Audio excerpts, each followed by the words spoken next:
Biología 4. Hoy voy a hablarles sobre antibióticos y sus usos. Un antibiótico es una sustancia química que es producida por otro organismo vivo o un derivado sintético, el cual tiene la función principal de eliminar o inhibir algunos mecanismos que realizan otros microorganismos que son las bacterias. La mayoría de estos antibióticos van a venir de los hongos, que están en una constante lucha contra las bacterias, ya que estos están o crecen en el suelo. Los hongos, al ser filogenéticamente parecidos a nuestras células eucariotas, no son una gran amenaza para nosotros. Los antibióticos se van a clasificar de acuerdo a su mecanismo de acción, a su grupo, a su familia o a su espectro, es decir, a qué atacan, a qué tipo de bacterias atacan. El primer grupo son los antibióticos beta-lactámicos, los cuales tienen una estructura en común y un mecanismo de acción en común. La estructura es el anillo beta-lactámico, del cual les voy a hablar más adelante, y el mecanismo de acción que realizan es la inhibición de la producción de la síntesis de peptidoglucano de la pared celular de las bacterias gram positivas y gram negativas.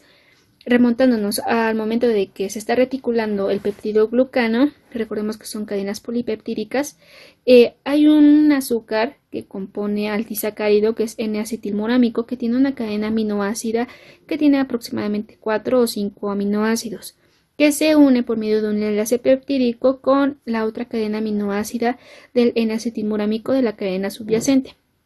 Este enlace peptídico lo realiza o lo forma una enzima que se llama transpeptidasa. Al momento de que nosotros tenemos una infección y mandamos un antibiótico beta-lactámico, lo que realiza es que el anillo beta-lactámico se une al sitio de acción o al sitio de unión de esta enzima, con lo cual impide la producción de peptidoglucano y consigo trae consecuencias como la disgregación de la membrana bacteriana. Son bactericidas solamente cuando están en fase de crecimiento exponencial de las bacterias. Las características del anillo beta-lactámico es que es un anillo heterocíclico de 4 átomos y en el carbono número 3 hay un nitrógeno. Según la naturaleza de los radicales, se va a diferenciar en las diferentes moléculas que compone a esta familia de beta-lactámicos. Y las cadenas laterales son las que van a complementar a este anillo, dándole la actividad antimicrobiana. Voy a hablarles sobre la farmacocinética y farmacodinámica de algunos antibióticos beta-lactámicos. La penicilina potásica es una de las primeras que salió al mercado. Tiene una vida media de 30 minutos, una duración de acción de 2 a 4 horas, se administra por vía parenteral y tiene una biodisponibilidad del 100%. Va más dirigido exclusivamente a bacterias gram positivas. En la gráfica podemos observar que tiene una concentración máxima muy marcada. Por lo tanto, la fase de absorción es muy rápida y también la fase de excreción es bastante rápida.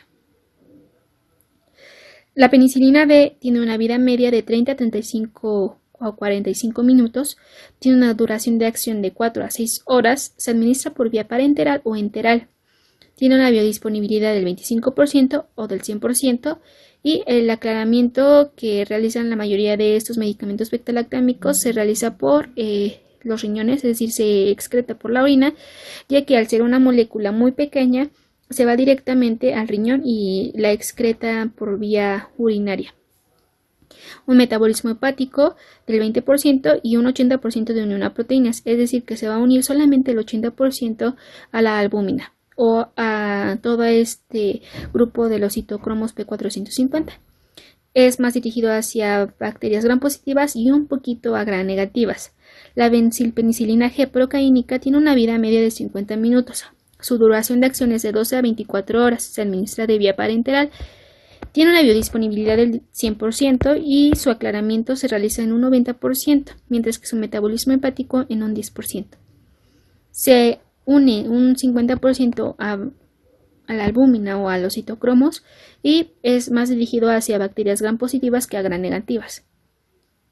Y las penicilinas, la penicilina benzatínica tiene un volumen de 7 días, se administra por vía parenteral, tiene una duración de acción de 7 a 10 días y tiene un Tmax, una concentración máxima del 60%, de 60 minutos, perdón. Tiene una biodisponibilidad del 100%, del 25% y hasta el 80%, una unión a proteínas del 60% y su aclaramiento renal se realiza en un 90%, mientras que su metabolismo hepático en un 10%.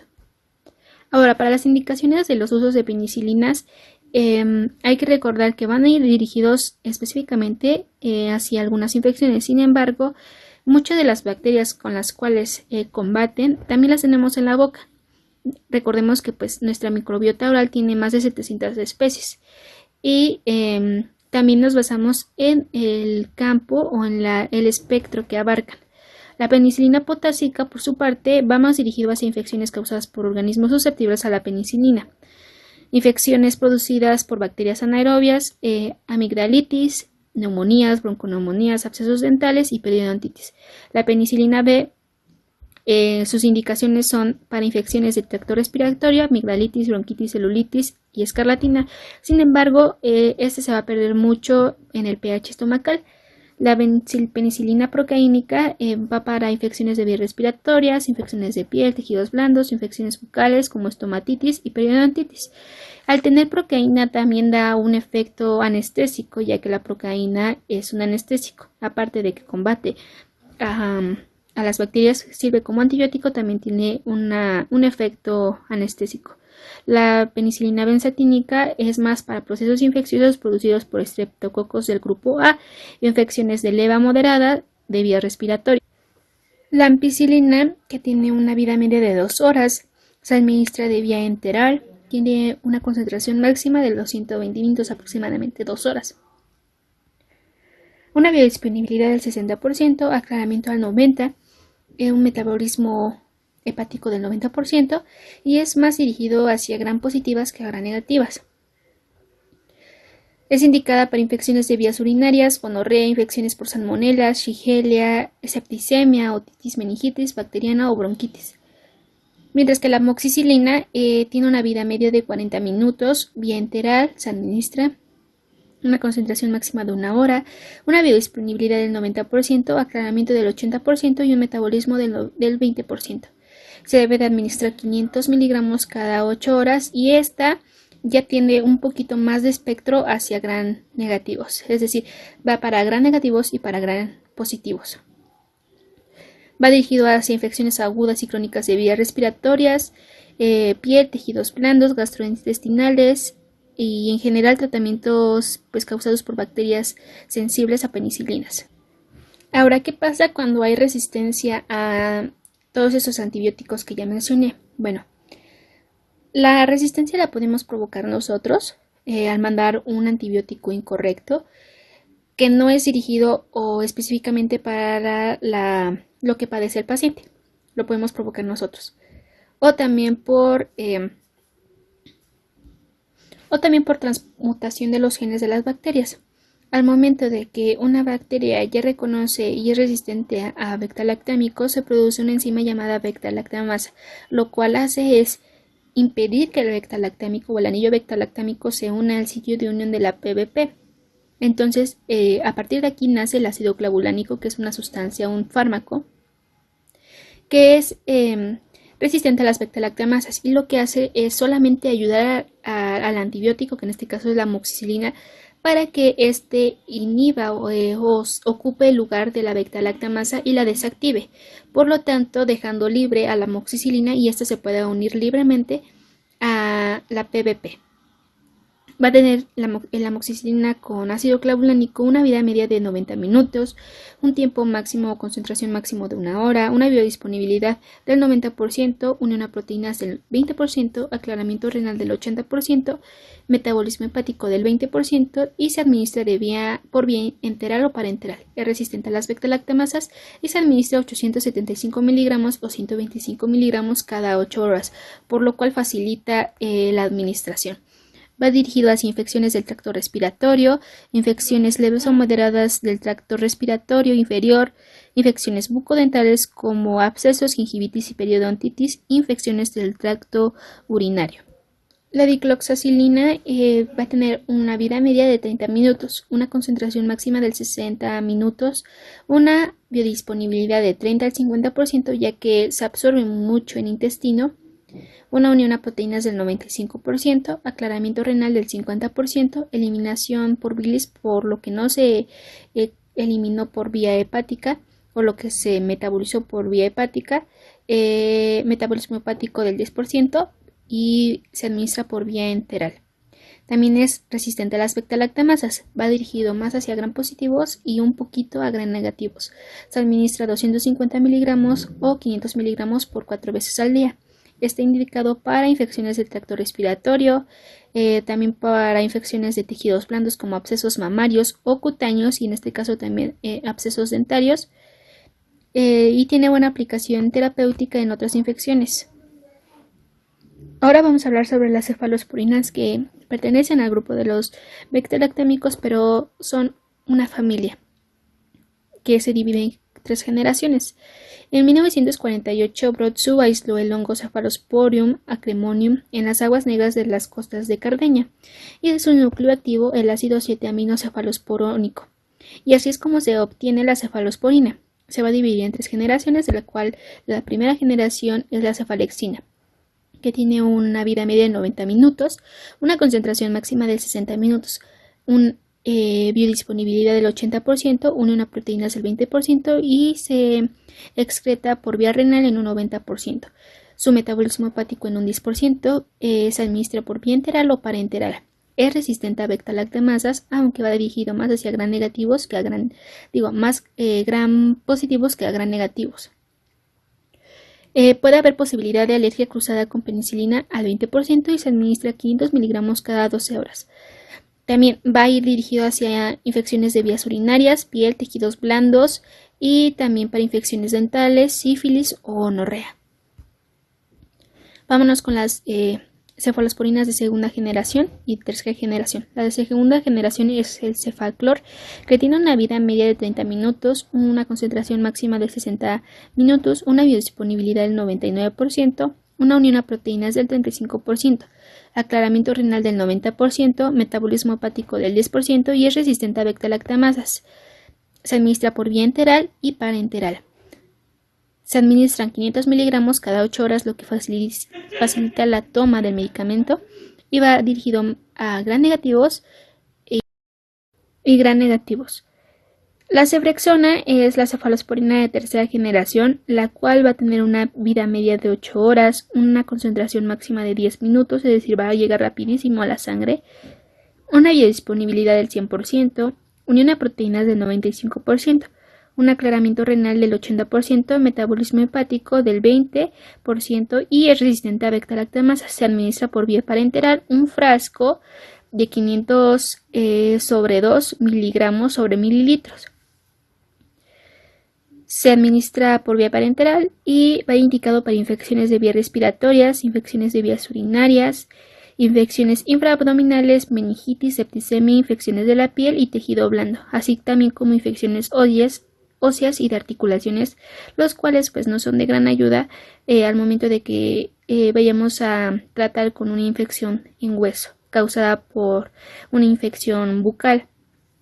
Ahora, algo a tomar en cuenta de las cefalosporinas es que no deben de ser de primera opción, solamente cuando la infección no los permita. ¿Por qué? Porque pues puede haber o causar resistencia si nosotros mandamos esto cuando no lo necesita.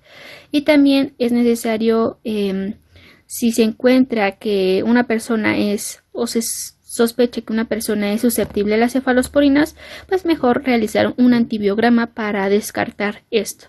Y la mayoría de todos los antibióticos beta-lactámicos que son indicados para vías urinarias también se administran con otro medicamento que es el Provencid, ya que muchas veces encontramos Escherichia coli en vías urinarias y lo que queremos es deshacernos de esa bacteria. Lo que hace el Provencid es que le da más tiempo a las penicilinas o a estos antibióticos beta-lactámicos para permanecer en el riñón y pues eliminar a la bacteria. Interacciones bacteriostáticos versus bactericidas. Un bacteriostático es un producto que no mata a una bacteria, simplemente va a detener su crecimiento o va a detener o inhibir algunos mecanismos que realice la bacteria, mientras que un bactericida va a matar directamente a la bacteria dejándola sin protección, en este caso inhibiendo la producción de peptidoglucano.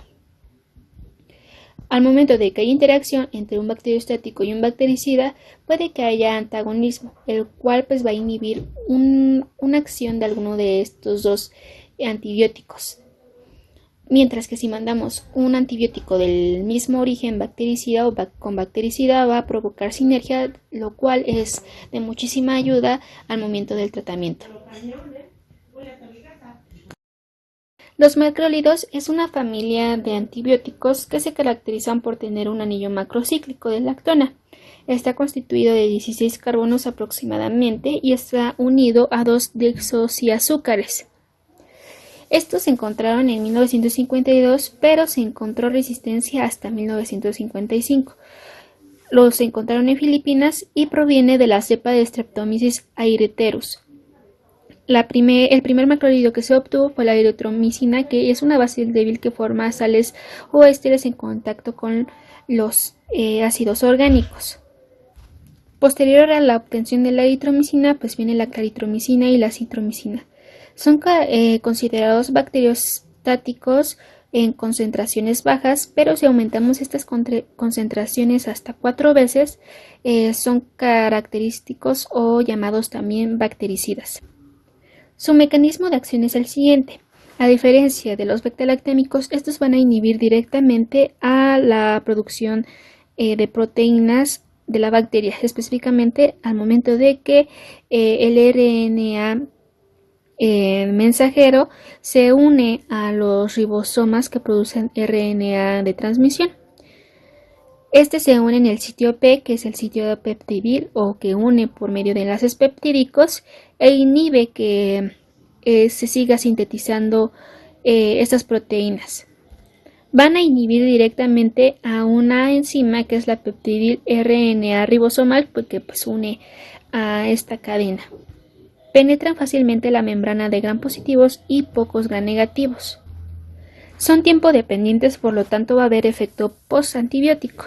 Y hay que tomar en cuenta de que si lo consideramos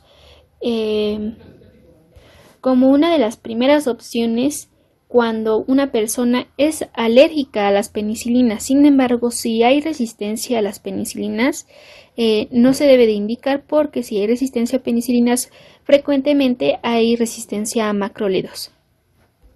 Uno de los principales medicamentos es la eritromicina, que tiene una Tmax o una concentración máxima de 3 a 15 horas. Se une a proteínas de un 60 a 90%, lleva a cabo un metabolismo hepático del 80% y un metabolismo o aclaramiento renal en un 20%. Aquí cambia esta parte de que se excreta por riñón, porque al ser una molécula muy grande necesita mucho del metabolismo hepático, es decir, que pase por fase 1 y por fase 2. Y normalmente se administra una dosis de 250 miligramos cada 6 horas y su vía es enteral. Es más dirigido hacia gram positivos que a gram negativos y va dirigido a infecciones causadas por Streptococcus A de grupo A, beta hemolíticos, y también del grupo B. También infecciones de vía respiratoria superiores en pacientes con enfermedad cardíaca, congénita, etc. También va a activar a un receptor que se llama motilina, el cual lo tenemos en el estómago y puede provocar diarreas fuertes. Por lo tanto, no se recomienda mandar este medicamento en una persona que tenga problemas gastrointestinales o gastroenterales o que tenga diarrea bacteriana. Atraviesa en un 2% la placenta y se excreta con leche, lo que hay que tener cuidado para que no presentemos sensibilidad en los bebés. En altas dosis es ototóxico y no penetra al cerebro. Es indicado para infecciones leves a moderadas. Otro grupo son las tetraciclinas, que son identificadas en 1948. Esto fue producido por una cepa de Streptococcus aureofaces y van a poseer una estructura de 4 anillos cíclicos con un núcleo octahidrofeno. Este va a eliminar infecciones causadas por bacterias gram positivas y gram negativas. Sin embargo, van a ser quelantes, lo cual significa que van a atraer a iones calcio o sustancias como metales como el calcio, el magnesio y el manganeso. Es una molécula anfótera, lo que quiere decir que tiene una parte hidrofílica y una lipofílica, lo cual pues facilita a la penetración de este antibiótico a la bacteria. Casos han reportado resistencia ante estos medicamentos que son las tetraciclinas porque se les administra a todo el ganado que pues nosotros consumimos en la carne, en la leche, para evitar infecciones, por lo tanto genera resistencia porque pues nosotros consumimos este tipo de alimentos. No está recomendado mandar en niños, pues al ser un quelante atrapan o captan iones calcio y los niños en este momento es cuando están más en su fase de crecimiento y por lo tanto requieren más de ese calcio. Su mecanismo de acción es el siguiente. Al ser una molécula anfótera van a poder introducirse en la membrana de la bacteria por medio de difusión pasiva y pasan a través de unos poros que tienen las bacterias.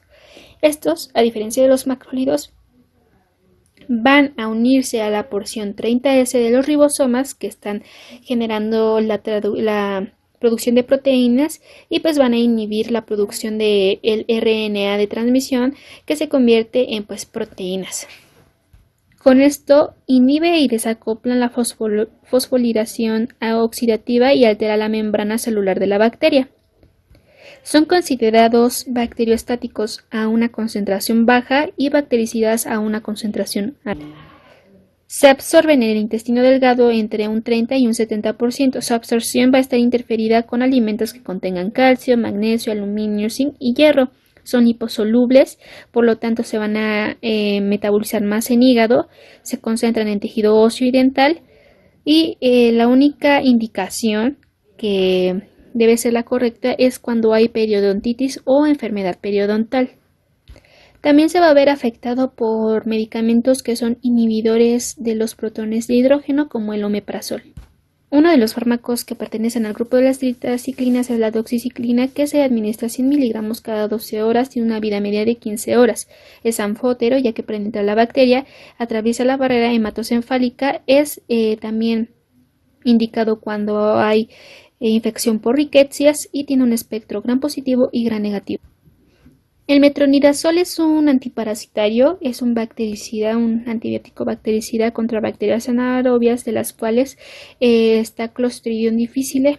Se absorbe en el intestino delgado, se va a eliminar por riñón en un 80%, tiene un metabolismo hepático del 80% y va a saturar AP450, tiene una vida media de 8 horas. Y su mecanismo de acción al momento de que nosotros lo ingerimos va a entrar como un profármaco. El profármaco se va a activar cuando penetra la bacteria y normalmente como es antiparasitario va dirigido hacia infecciones gastrointestinales. Y en las bacterias vamos a poseer una cadena respiratoria lateral que contiene una enzima que se llama ferroxoxirreductasa que va a activar al metronidazol del profármaco a un fármaco y posteriormente va a fragmentar al DNA y por lo tanto va a morir la bacteria porque no va a poder reproducirse. Uno de los medicamentos más también comunes es el tinidazol, que se administra de 500 miligramos cada 12 horas de 3 a 6 días y tiene una vida media de 12 horas. Los antibióticos que pertenecen a las quinolonas van a ser antibióticos sintéticos, van a ser los primeros antibióticos sintéticos que son bactericidas. Tienen un espectro más dirigido hacia gram negativo e inhiben a mecanismos ya internos de la célula como la DNA girasa o la DNA topoisomerasa. Y solamente su indicación es cuando hay opción a resistencia de beta-lactamasas. También hay 4 generaciones y son el ácido nalictíxico, el ciprofloxacino, leucociprofloxacino y el moxifloxacino. Se acumulan en cartílago y tendones relacionados con la ruptura del tendón de Aquiles y por el ejercicio y también por el uso de corticosteroides. Hay riesgo bajo en el embarazo. Se receta solamente para enfermedades infecciosas gastrointestinales y urinarias. Causa toxicidad celular, puede provocar hiperglucemia y hay riesgo con AINES a una convulsión neuropática. Penetra hueso, forma quelatos de hierro, calcio y si hay resistencia a beta-lactamasas, va a haber efecto post-antibiótico. Ahora, el grupo de los lincosamidas son antibióticos que provienen de Actinomyces, Streptomyces, Lincomenesis. Primero se obtuvo a la lincomicina y después a la clindamicina. Es similar a los macrólidos, solamente que proviene de Actinomyces mycoplasma y Actinomyces plasmodium. Puede causar colitis pseudomembranosa y es una opción a alergia a penicilinas, y hay resistencia cruzada con eritromicina. Es bacteriostático y va a tener su mecanismo de acción uniéndose a la subunidad 50 de los ribosomas, impidiendo la producción de proteínas. Tiene un espectro gram positivo y gram negativo y solamente está indicada en infecciones de hueso causados por Streptococcus aureus. Por lo general tienen vida media de 2 a 3 horas, hay concentraciones altas en hueso y líquido sinovial, no llega al sistema nervioso y atraviesa la placenta. Se elimina por orina y por la bilis. Puede producirse infección con Clostridium difficile y gastritis.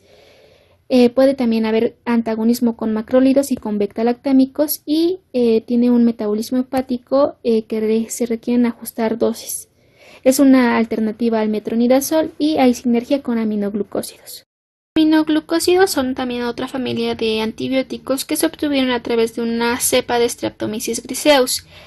Van a poseer un anillo aminosílico unido a azúcares con un grupo amina. Estos van a actuar en anaerobiosis y son más usuales en bacterias gram negativas anaeróbicas.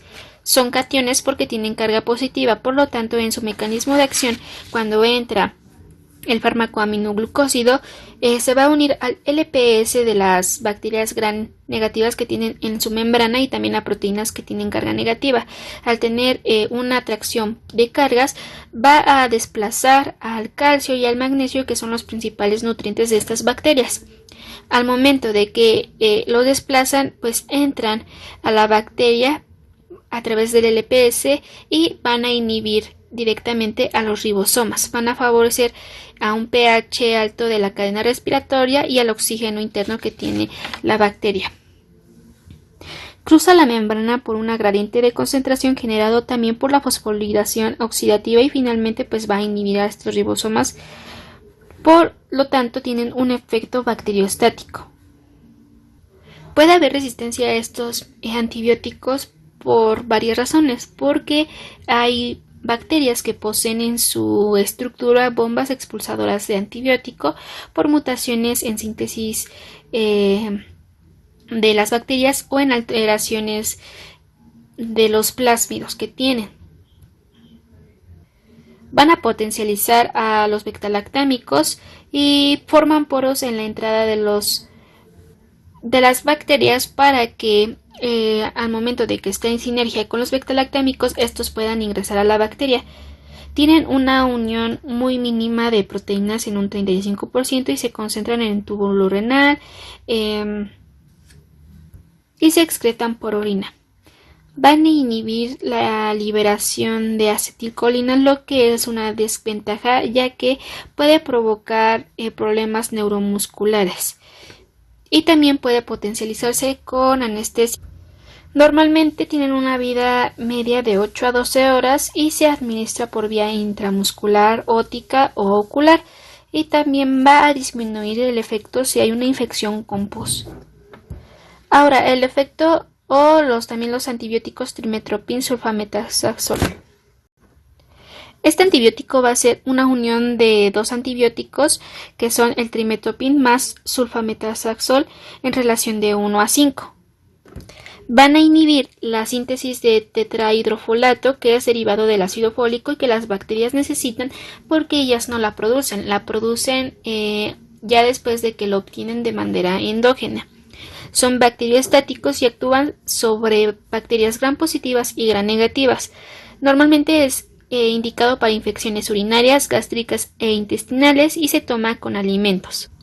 Su uso está restringido porque al momento de hacer la consulta hay que tomar en cuenta pues, las condiciones de los pacientes. No se debe de usar en trastornos hematológicos, asma, ni tampoco cuando la persona consume anticoagulantes. Cruza la placenta y la leche. Se metaboliza por todo este complejo de citocromos oxigenasas en la fase 1 del metabolismo hepático y tiene una vida media de 8 a 11 horas. Este es el metabolismo o un mecanismo por el cual se obtiene el ácido tetrahidrofólico, que también ayuda a la producción de purinas y la producción del DNA de las bacterias. Como vemos, puede ser inhibido por sulfonamidas o por trimetopin.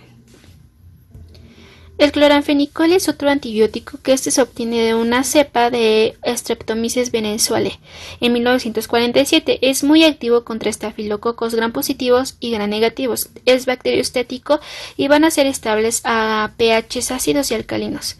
Este va a inhibir la síntesis de proteínas en ribosomas y se une al sitio de unión en la porción 50S de los ribosomas de la bacteria. Evita la formación del enlace peptídico al momento de que pasa la cadena de RNA mensajero a la producción de RNA de transmisión.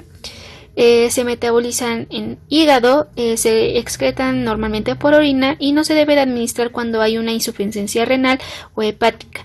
Se usa en infecciones graves y de manera oftálmica como su indicación más común, y puede provocar afección del niño gris.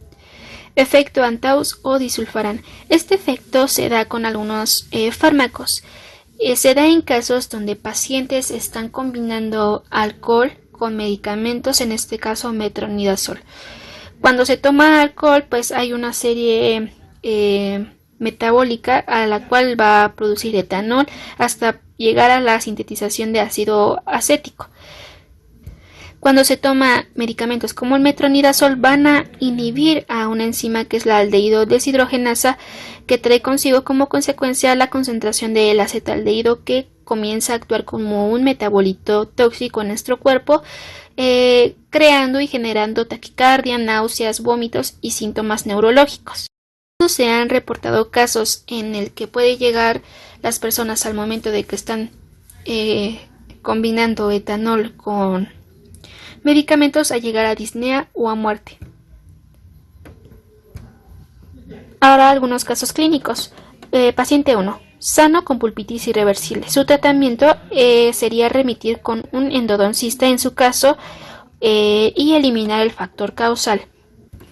Así nosotros estaríamos cumpliendo el principio 1 de la recomendación o de uso de antibióticos.